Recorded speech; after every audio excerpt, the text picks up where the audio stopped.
자, 여러분들 23년도 9월 달에 출제된 기출문제를 한번 풀어보도록 하죠. 자, 1번서부터 한번 봐주세요.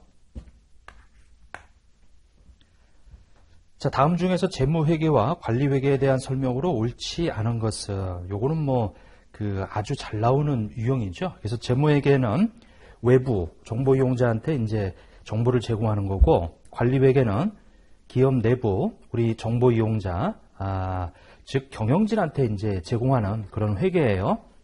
자, 두 번째 재무회계는 재무제표라는 양식으로 보고되죠. 근데 관리회계는 그런 특정 양식이 없고 회사마다 이제 양식이 다 다르겠죠, 이게. 자, 세 번째는 재무회계는 이제 일반적으로 인정된 회계 원칙이라고 해서 기업 회계 기준이 있어요.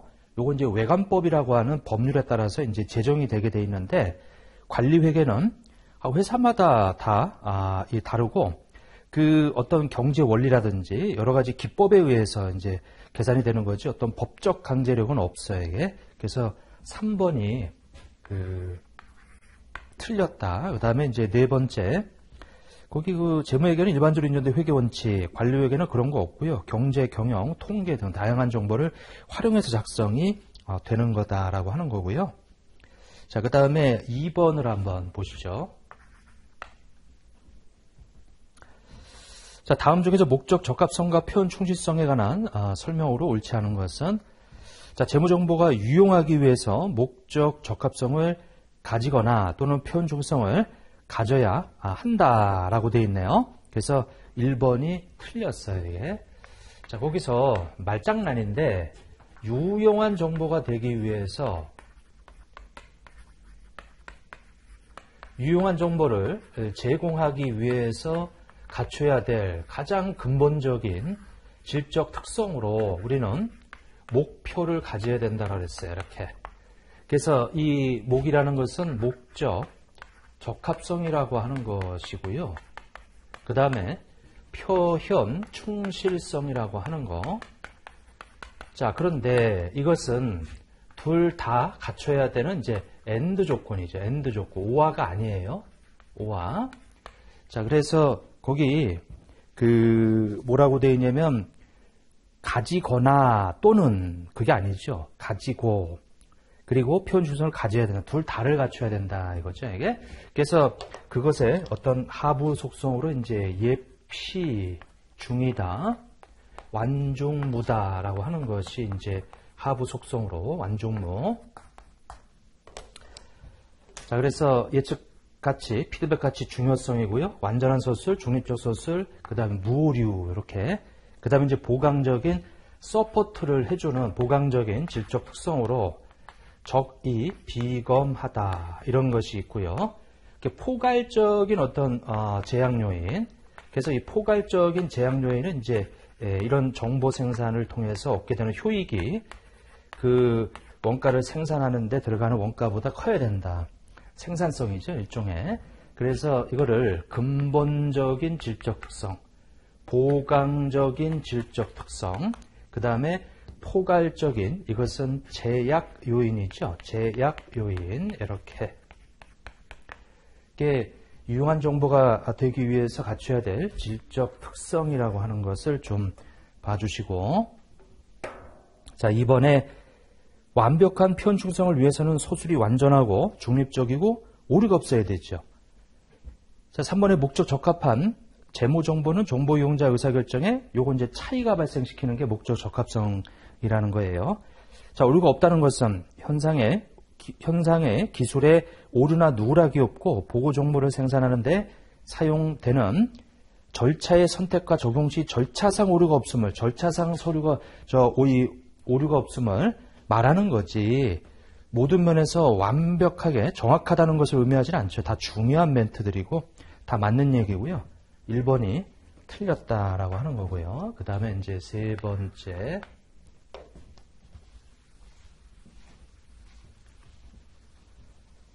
자, 이 측정 방법에 관한 설명으로 옳지 않은 것은, 자, 공정가치라고 하는 거 측정일에 시장 참여자 사이에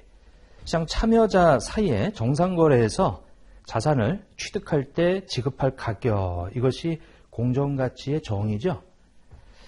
자, 그다음에 사용가치라고 하는 것은 기업이 자산의 사용과 궁극적인 처분을 통해서 얻게 되는 캐시플로우. 자, 그것의 현재 가치 맞고요. 자, 역사적 원가는 기업이 자산을 취득 또는 창출하기 위해서 지급한 대가. 자, 거래 원가를 당연히 포함하고요. 자, 현행 원가라고 되어 있네요. 자, 그런데 거기 이 현행 원가라고 하는 거, 근데 거기 지금 제가 멘트를 하나 좀 잘못 봤는데 1번의 공정가치라고 하는 거, 자, 공정가치는 이 페어밸류라고 해서 FV 이렇게 이제 표현을 하는데 자산을 취득하는 게 아니고 자산을 이전 매각하는 거죠. 그때 수취할 대가. 자, 이것이 이제 공정가치란 말이에요. 이게 그 자산의 원가하고는 좀 이 개념이 좀 차이가 나는데 거기 좀 제가 잘못 봤죠. 그 정상거래에서 자산을 취득할 때가 아니고 자산을 처분할 때. 자, 자산을 취득할 때라고 하는 것은 여기 이제 지급할 대가. 거기 역사적 원가에 보면 이제 지급한 대가. 그건 이제 실제 일어난 일이니까 지급한 대가. 그래서 여기 요렇게 측정된 거. 자, 그거를 우리는 취득원가라고 하고 공정가치는 이제 이 반대편에 있는 이 수치를 가지고 우리는 공정가치라고 그래요. 그래서 공정가치하고 원가는 반대 개념이다. 이렇게 거기 1번이 틀렸어요. 그 뒤에 있는 말 좀 주의하셔야 될 것 같아요. 함정에 좀 빠질 것 같아요. 이게 자산을 취득이 아니고 자산을 처분, 매각, 팔아버리는 거지. 이게. 그래서 이제 3번의 답은 자, 이 두 개 비교 좀 잘 좀 해놓으세요. 이렇게.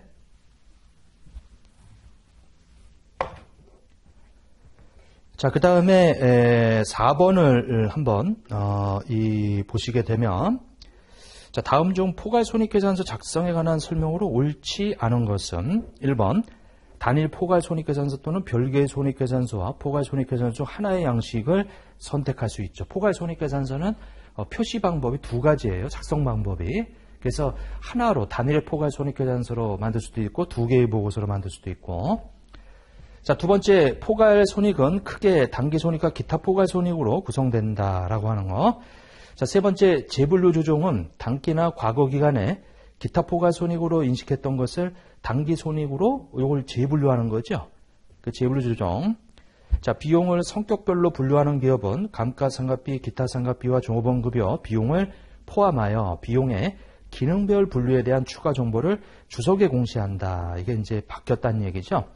자, 비용을 성격별이 아니고요. 기능별로 분류하는 기업은 그 주석에다가 성격에 대한 추가 정보를 공시한다라고 하는 거죠. 이게. 그래서 그 멘트 아주 잘 나오는 멘트니까 좀 체크 좀 잘 좀 해놓으세요. 자, 다섯 번째 보면은 이제 다음 중 기업과 특수관계에 있는 대상으로 옳지 않은 것은 당해 기업의 관계기업. 자, 관계기업 그리고 우리 기업의 경영진들 그 다음에 지배기업 또는 종속기업 다 특수관계자죠. 근데 이번에 나오는 당해기업의 매출처. 매출처라고 하는 건 이제 거래처 말하는 건데, 그거는 특수관계자가 아니에요. 그래서 이제 2번, 이렇게. 그러니까 이제 당해기업의 어떤,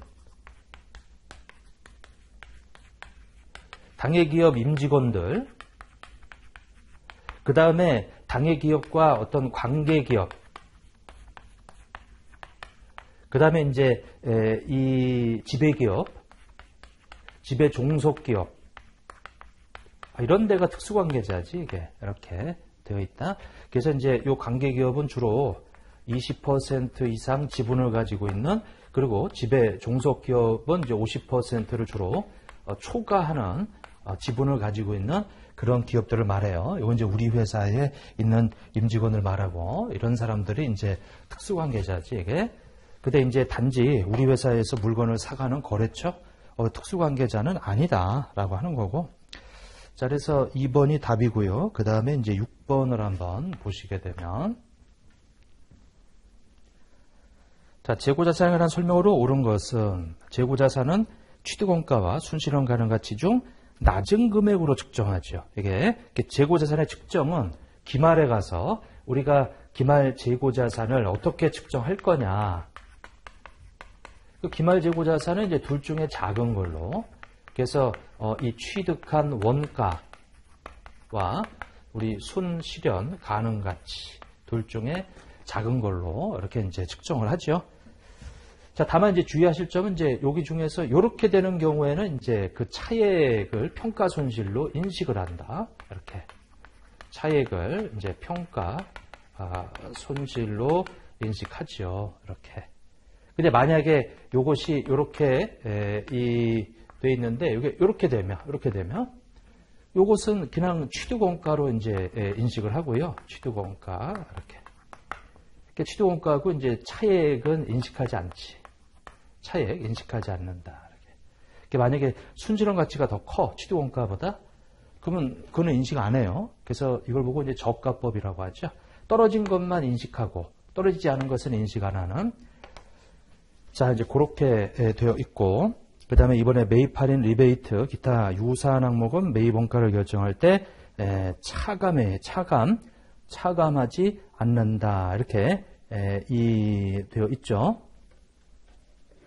자, 근데 거기 이 차감하지 않는다라고 되어 있는데 차감해야지. 그러니까 이제 2번도 틀렸고요. 1번은 그 높은 금액이라는 말이 틀렸고 낮은 금액이다 이거죠. 둘 중에 이 작은 거요. 작은 거. 요게 중요하지. 맥스가 아니다 이거예요. 맥스가 아니다. 자, 두 번째는 이제 차감한다. 그 다음에 이제 세 번째 판매 원가는 재고자 취득 원가에 포함하지 않죠. 판매 원가는 판관비로 들어가야 되는 거기 때문에 맞는 얘기예요. 이렇게. 자, 재고자산은 현재의 장소, 현재 상태에 이르게 하는데 그게 바로 판매 가능한 상태에 기여하지 않은 관리간접 원가 포함하면 안 되지. 그래서 그 1, 2, 4번이 왜 틀렸는지도 좀 체크를 좀 해주시고, 자, 그 다음에 이제 7번을 한번 보게 되면, 자, 진부화돼서 발생이 됐대요. 평가 손실이 그 자료를 바탕으로 주계 3일에 X2년 포괄손익 현상 재고상 관련해서 비용으로 인식할 금액의 총액을 계산하면 얼마가 되겠느냐 이렇게 자, 물어보네요. 자, 그러면 자, 우리가 재고자산이라는 자산 계정이 있어요. 이건 재고자산은 이제 자산 계정이지. 이렇게. 그러니까 자산의 증가는 이제 차변에서 발생하는데 저번 연도에 이 증가에서 남아있는 증가분, 그걸 보고 우리는 기초라고 그래요. 아무튼 저번 연도에 증가했던, 이번 연도에 증가했던 차변에 와야 돼.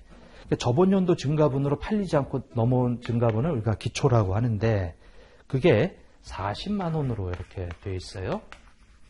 자, 그 다음에 이번 연도 증가분을 우리가 매입액이라고 그래. 근데 거기 매입액이 100만 원이라고 이렇게 돼 있네. 이렇게. 자, 그러면 이게 자산의 증가예요. 그리고 여기 자산의 감소지.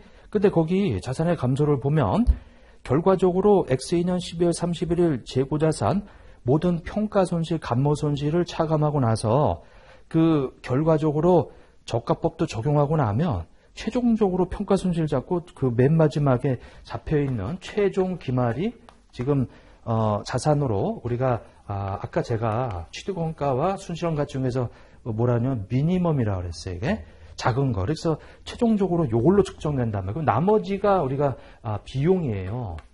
이게. 왜냐하면 비용이 바로 자산의 감소거든 이게. 근데 그 비용을 구성하고 있는 게 순수하게 팔려나간 매출원가가 있고요. 정상감모라고 해서 이제 이 기본적인 판매 과정에서 발생하는 감모가 있고요. 그리고 예상하지 못했던 비정상감모가 있고요. 그 다음에 저가법 적용하다 보니까 거기서 발생하는 이제 평가 손실이 있고요. 이렇게 되어 있다. 근데 이거 뭐 구분할 필요 없지. 왜냐면 문제에서 물어보는 것은 지금 비용을 물어보고 있는 거지. 이게 매출원가를 물어보고 있는 것은 아니더라. 이렇게. 자, 그래서 지금 140만 원이라고 하는 것에서 우리는 자산으로 최종 잡혀있는 30만 원을 뺀 110만 원이라고 하는 요것이 답이 되겠더라. 이렇게. 이게 되겠죠. 이렇게. 자, 그런데 만약에 매출원가를 구해봐라.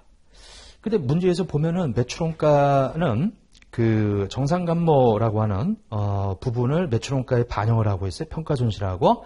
자, 그러면 거기 비정상감모라고 하는 것이 10,000원이 있기 때문에 여기서 10,000원을 빼주면 비정상감모가 10,000원이거든요. 그 나머지는 다 매출원가야 이게. 그러니까 이제 그렇게 해서 빼주게 되면은 매출원가로 표시될 이 비용은 109만 원이 되겠다. 이렇게 110만 원에서 이제 10,000원만 빼주면 되니까 이게. 그래서 요걸 물어볼 수도 있고 요걸 물어볼 수도 있고. 자, IFRS는 다 단기 비용 처리해라 이렇게 돼 있어요. 근데 이제 우리나라는 예전부터 정상감모를 매출원가에 평가손실 이렇게 매출원가에 집어넣고 비정상감모를 영업의 비용으로 뺐단 말이에요. 이게. 문제에서 만약에 그렇게 구분한다 그러면은 요것을 물어볼 수가 있고 구분하지 않으면 이제 단기 비용 물어볼 수도 있고요. 아무튼 110만 원 해가지고 이제 2번이 답이 되겠더라 이렇게.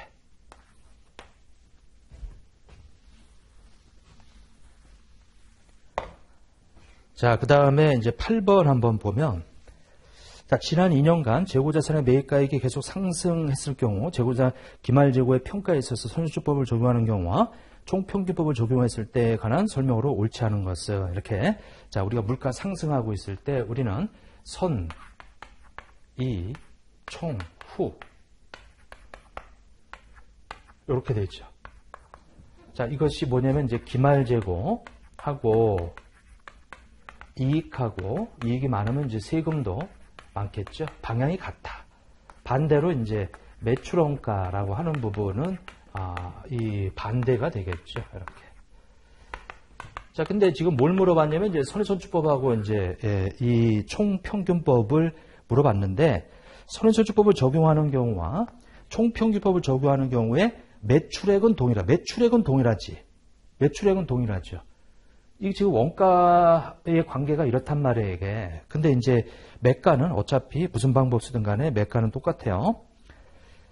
자, 두 번째 손해주법 적용할 때 매출원가가 보다 낮게 계산된다. 손해주법 적용하게 되면. 그래서 요거 맞네요. 자, 그 다음에 3번에 손해주법 적용할 때 기말재고자산 금액이 보다 높게. 그러니까 지금 3번이 틀렸지, 이게. 높은데 지금 낮게라고 해놨으니까. 네. 자, 그래서 4번에 당기순이익이 보다 높게 맞죠. 이 보면 3번, 4번이 반대야. 같은 방향인데 이게 둘 중에 하나가 틀린 거죠. 네. 그래서 이제 답은 3번이 되겠더라. 이렇게.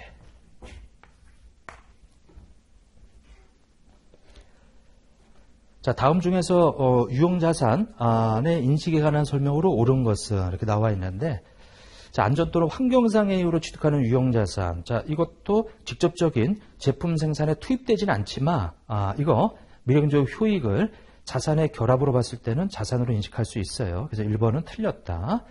자, 우리가 원래 사용 목적인데, 요거는 안전도로 환경상의 목적으로 취득하는 거죠. 근데 이것이 사용을 하기 위해서는 안전 환경상의 이유로 정화장치를 설치해야 돼, 이게. 그래서 그런, 자산들도, 미래 경제적 효익이 있다고 봐서 자산으로 인식할 수 있다. 1번 틀렸고, 거기 없다라고 돼 있어 틀렸어요. 자, 일상적인 수선 유지 관련해서 발생하는 후속적 원가는 해당 유형자산의 장부금액에 포함되지 않죠. 왜냐하면 일상적인 수선 유지는 단기 비용 처리하는 거고, 자, 사용 중이던 유형자산의 일부가 대체될 때 발생하는 원가는 항상 수선비로 인식하는 게 아니고요. 사용 중이던 유형자산의 일부가 대체될 때 발생하는 원가가 만약에 자산의 인식 요건을 충족한다면, 자산의 인식 요건이 뭐냐면 그 지출로 인해서 그 대체할 때 발생하는 원가로 인해서 미래 경제적 효익이 있다면 그 미래 경제적 효익에 대응시켜야 된단 말이에요. 그러기 위해서 자산이 필요한 거지. 그 자산으로 잡아놨다가 그게 미래 경제적 효익이 발생할 때 그때 가서 대응을 시켜야 돼, 이게. 그래서 그 3번도 틀렸네. 자, 정기적인 종합검사 과정에서 발생하는 원가가, 자, 여기 나오죠. 자산의 인식 기준을 충족한다면. 그러면 그 자산의 원가로, 자산 잡아줘야지, 이게. 그래서 4번이 맞는 얘기다. 나머지가 왜 틀렸는지를 좀 잘 좀 체크를 좀 해주시고. 자, 10번에 주식회사 3일은 엑셀년 초에 토지를 10,000원에 구입해서 이 토지에 대해서 재평가 모형을 적용해서 매년말 재평가하는데 기말에 가서 15,000원 올라갔고요. 그 다음 연도 12,000원으로 떨어졌고요. 자, 재평가 3일이 X인년 단기 순이익에 미치는 영향은 얼마인가라고 되어 있는데, 자, 일단은 첫 번째 연도에 10,000원에 사서 15,000원이 그 해에 이렇게 올라갔어요. 15,000원 올라갔어요, 이게. 그래서 5,000원이라는 재평가, 잉여금, OCI, 기타 포괄손익이 발생했는데, 이게 12,000원까지 떨어졌어요. 그러면 이제 떨어졌을 때 그 차액이 이 올라간 것보다 작네? 그러면은 3,000원. 자, 요걸 한도로 먼저, 그 OCI를 먼저 없애주죠. 이렇게. 그래서 5,000원 한도로 3,000원밖에 안 줄었기 때문에, OCI가 변동한 거지 단기 손익은 변동한 게 없어요. 이게. 단기 손익에 미치는 영향은 없다 이거죠. 이렇게. 자, 그 다음에 그러니까 이제 여기 5,000원보다 더 떨어져야 돼 이렇게. 그래야 5,000원 없애고 그 다음에 단기 손익으로 들어가는 거지. 이게 재평가 모형의 회계처리란 말이에요. 자, 11번에 보면 다음은 X 1년 말 주식회사 3일에 건물과 관련된 자료이다. 주식회사 3일은 X 1년 말 건물과 관련하여 손상 차손을 인식하였다. 자, X 2년 결산 시점에 주식회사 3일이 건물과 관련하여 인식해야 할 감가상각비를 계산하면 얼마가 되겠느냐 이렇게 물어보네요. 자, X 1년 말 건물의 장부 금액은 5천만 원이고 그 5천만 원이면 자, 손상이 됐다. 이게 순공정 가치가 4,500이고요. 4,500. 그 다음에 사용 가치가 3,500이고요. 이렇게. 그러면 둘 중에 우리가 회수 가능액은 맥스란 말이야. 회수 가능액이. 그래서 4,500이라고 하는 것이 되어서 이것이 500만 원이라고 하는 손상 차손을 잡게 돼요. 자, 그러면 그 잔존내용수가 5년이고요. 그러면 5년이면은 4,500을 5로 나눠서 감가상각을 하게 되면 종액법으로 되어 있으니까 그래서 감가상각비는 900이라고 하는 것이 이제 되겠네 이게. 자, 그래서 3번이 답이 되겠더라. 이렇게. 자, 요 회수 가능액은 반드시 알아둬야죠. 요 순공정가치와 사용가치 중에서 맥스다라고 하는 거. 자, 그 다음에 이제 12번을 한번 봐주세요. 자, 다음 중 내부적으로 창출한 무형자산에 관한 설명으로 옳지 않은 것은 1번 내부 프로젝트의 연구 단계에서는 미래 경제를 창출할 무형자산이 존재한다는 것이 제시할 수 없다는 얘기가 추상적이다. 그죠? 연구 단계가 바로 추상적인 지출들이에요. 구체화된 것이 개발 단계인데 연구 단계에서 지출한 것은 그냥 발생 시점의 비용으로 인식하고, 자, 두 번째 내부적으로 창출한 영업권은 원가를 신뢰성 있게 측정할 수 없고, 그 다음에 기업이 통제하고 있는 식별 가능한 자원이 아니기 때문에 인식하지 않죠. 자, 재료장치 제품 공정 시스템이나 용역에 대한 여러 가지 대치안이라는 말은 연구 단계를 말하는 거예요. 이게 아직 결정이 안 된 상태이기 때문에 그래서 연구 단계에서의 일반적인 예고요. 네 번째, 무형자를 창출하기 위한 내부 프로젝트를 연구 단계, 개발 단계를 구분할 수 없는 경우에는 이렇게 구분하기 어렵다는 얘기는 애매하다. 애매한 거는 다 연구 단계로 가야지 이게 개발 단계가 아니고 그래서 4번이 이제 틀린 얘기고요. 자, 그 다음에 13번을 한번 보면은 다음 중 무형자산의 상각에 관한 설명으로 옳지 않은 것은 1번 내용문수가 유한한 경우 상각은 자산을 사용할 수 있을 때. 그러니까 상각이라는 것은 사용 가능한 때부터 시작하는 거죠. 비한정인 무형자산은 상각을 할 수가 없고 매년 내용론수가 비한정이라는 평가가 정당한지를 검토해야 되고요. 내용수가 유한한 무형자산은 경제유익이 소비되는 형태를 신뢰성 있게 결정할 수 없는 경우에는 정액법으로 해라. 상각을 하지 않는 게 아니고요. 정액법으로 해라라고 하는 거죠. 그래서 3번이 틀렸네. 이게. 자, 4번의 내용수가 유한한 무형자 삼각기간과 우리 삼각 방법은 적어도 매근여도 말에 검토하죠. 그래서 바뀌면은 회계 추정의 변경이라고 보는 거예요. 14번에 자, 다음 중에서 투자부동산에 해당하는 것을 모두 고르는 것으로 옳은 것은 자, 장래 용도를 결정하지 못한 채로 보유하고 있는 토지, 이게 투자부동산이죠. 기억. 자, 보유하는 건물에 관련되고 운영리스가 바로 임대차란 말에 성격이, 그러니까 투자부동산은 임대수익 목적이거든요. 그래서 니은도 맞는 얘기고요. 자, 기업과 니은이네요. 벌써 답이 나왔네. 자, D가 정상적인 영업 과정에서 판매하기 위한 자, 지고자산이고요. 자가사용부동산 유형자산이고요. 금융리스를 제공한 부동산 리스 채권이고요. 자, 그래서 기업과 니은 1번이 답이다. 이렇게.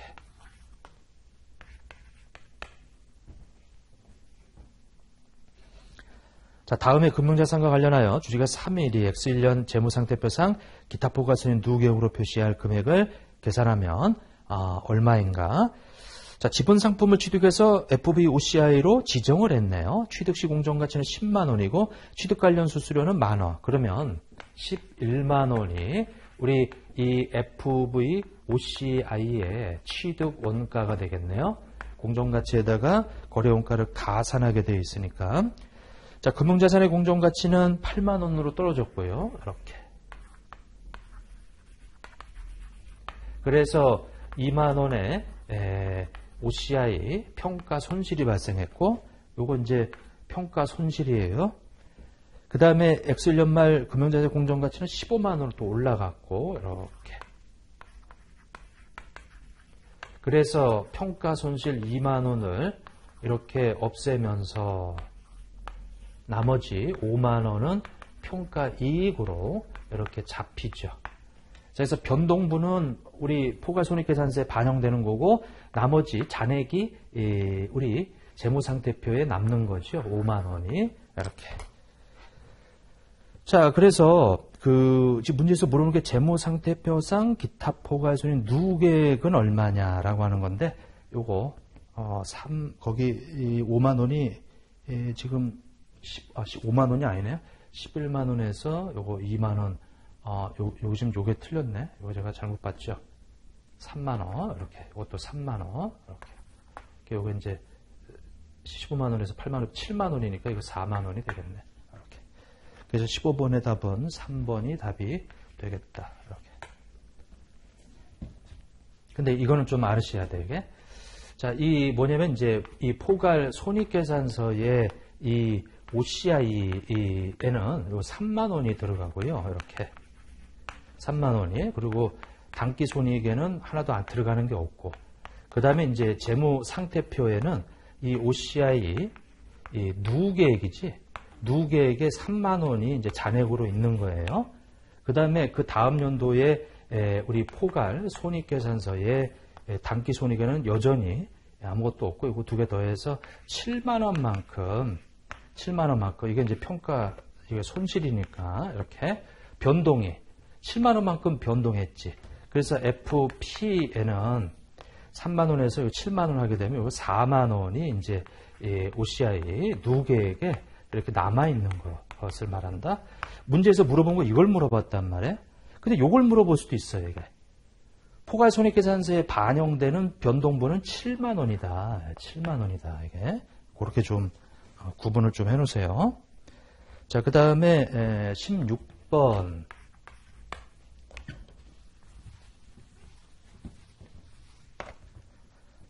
자, 다음 중 금융자산의 제거에 관한 설명으로 옳지 않은 것은 금융자산의 현금에 대한 계약상 권리가 소멸한 경우에는 그러면 제거해 있죠.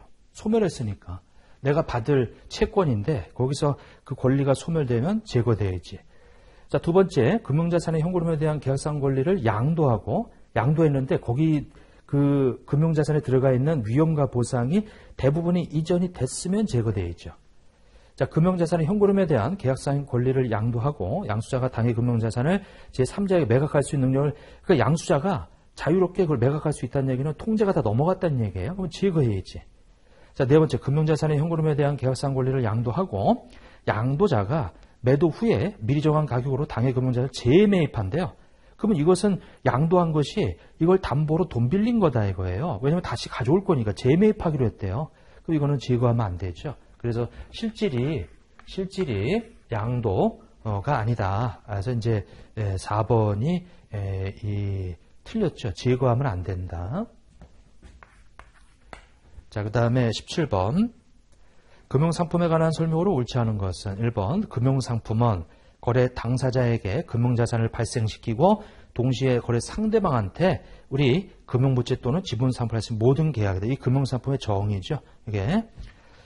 자, 두 번째 잠재적으로 유리한 조건. 거래 상대방과 금융자산, 금융부채를 교환하기로. 그러니까 미래에 그렇게 한 계약, 그것은 우리 이 금융상품 보유자 입장에 서예요. 금융자산으로 분류하죠. 거기에 잠재적으로 유리한, 근데 잠재적으로 불리한이면 금융부채고요. 그래서 이제 말만 좀 단어들을 좀 알아두고 거래 상대방에게 현금 등 금융자산을 인도하기로. 이건 이제 미래죠. 이게 이제 바로 채무란 말이에요. 이게 계약상의모. 자, 요것은 금융부채로 분류한다. 자, 확정 수량과 자기지분 상품 확정 금액. 요거 미래에 우리 회사 주식을 미래에 확정 금액과 확정 수량으로 미래에 교환하겠다. 요런 결제 방식으로 결제될 수 있는 파생상품. 이게 바로 옵션이란 말이에요. 주식 선택권. 미래에 행사 가격이 500원인데 한 주래요. 한 주에 500원 딱 정해놨어요, 이게. 그럼 이제 미래의 가치가 어떻게 됐든 간에, 요거 미래의 평가를 안 해. 그 평가 안 하는 게 바로 자본이거든요, 이게. 그 자본은 바로 지분 상품을 얘기하는 거예요. 근데 보니까, 거기 결제할 수 있는 파생 상품은, 자, 확정 수량의 자기 지분 상품을 확정금의 현금 등 금융자산을 교환하여 결제하는 방법. 근데 거기까지 하게 되면 그게 지분 상품이 맞는데, 그 외의 방법으로.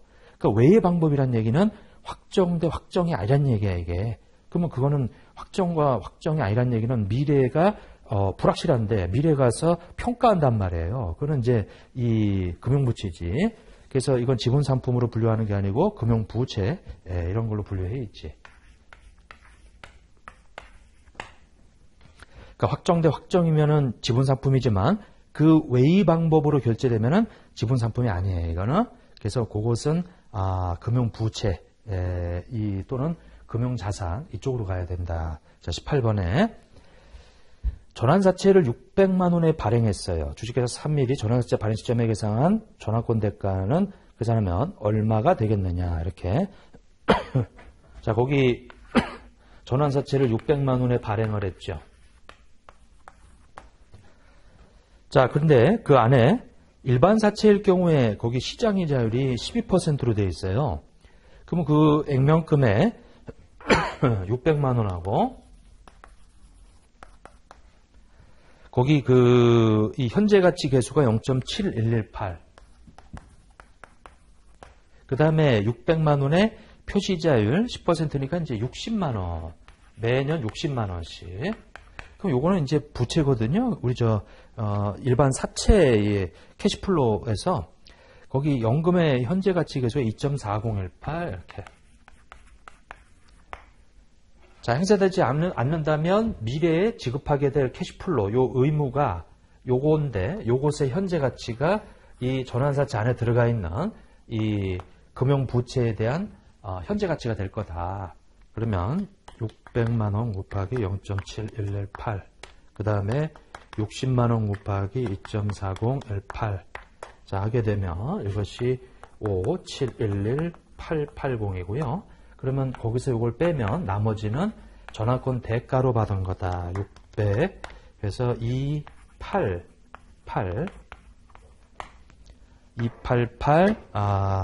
120이다라고 해서 2번이 답이 되겠네요. 이렇게.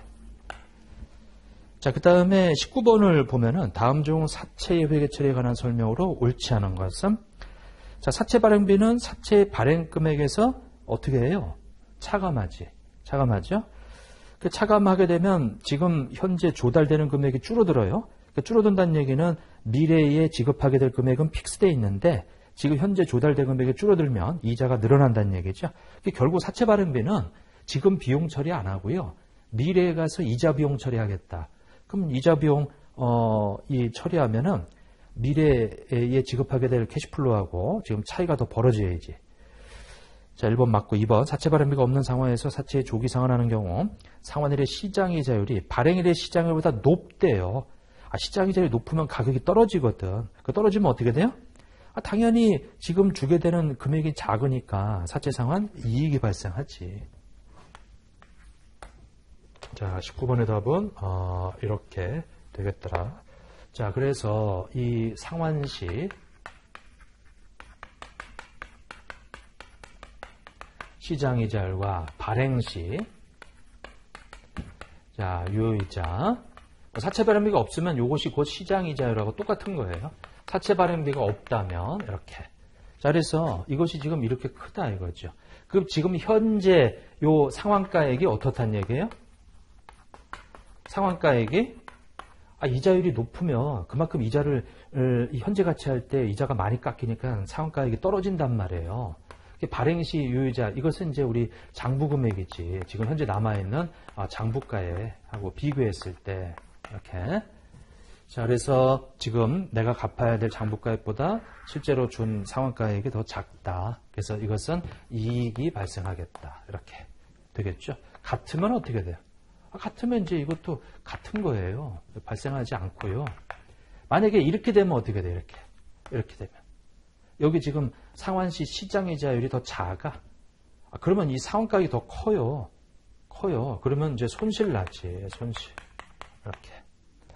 자, 아무튼 이자율과 가격 간의 관계. 자, 그거 관련해서 나온 문제고요. 자, 세 번째 사채 발행비가 없는 상황에서 연속 상환사채 발행 금액은 사채로부터 발생하는 미래 캐시플로우, 사채 발행 시점의 시장이자율로 할인한 현재 가치죠. 자, 그 다음에 자기 사채를 취득하는 경우에는 이건 상환으로 봐요. 그래서 사채 상환 손익으로 처리하지. 이렇게. 그 다음에 이제 20번. 자, 다음 중에서 충당 부채를 인식해야 할 상황으로 옳지 않은 것은 자, A사는 제품을 판매하는 시점에 구매자에게 제품 보증을 약속하고 있대요. 그러면 이런 의제 의무, 회사가 발표한 정책에 따라서 이 보증해주고 제품 수리해주고 교환해주고 이것도 의무다. 법적 의무가 존재하는 것은 아니죠. 과거 경험에 비춰보면 제품 보증 요청이 발생 가능성이 높대요. 그러면 충당부채 인식해야지. 이게 약속을 했기 때문에. 자, 그다음 두 번째 B사는 해양 플랜트 사업을 영위하고 있으며 해양 오염을 유발하고 있대요. 결산에 현재 발생한 해양 오염을 복구할 것을 요구하는 법안이 차기 2월 중 제정될 것이 거의 확실하다. 거의 확실하면은 지금 현재 의무가 있다고 보는 거예요. 충당부채를 잡아줘야지. 자, 세 번째 C사는 고객으로부터 손해배상 소송 사건에 계류 중이에요. 그러면 이미 과거 사건에 의해서 소송이 걸려 있어요. 근데 지금 기말 시점에 의무가 존재하느냐? 법률 전문가는 단기말 현재 기업이 배상 책임을 이행할 가능성이 높대요. 그러면 가능성이 높으면 충당부채 잡아줘야지. 자, 네 번째 D사는 주기적인 수단을 요하는 설비 자산을 이용하여 제품을 생산하고 있대요. 과거 경험에 의하면 동 설비 자산의 노후로 인해서 1년 후 중요한 금액의 수선비가 발생할 가능성이 높은 것으로 예상된다. 자, 이것은 과거 사건에 의한 게 아니고요. 과거 사건에 의한 게 아니고 이 앞으로 이 발생할 노후에 대해서 예상하는 거지 이게. 이거는 현재 의무는 아니다. 현재 의무는 아니다. 그래서 이제 4번이 답이 되겠어요. 자, 이제 거기까지 좀 보고 그 뒤에 거는 조금 쉬었다가 또 하도록 하겠습니다.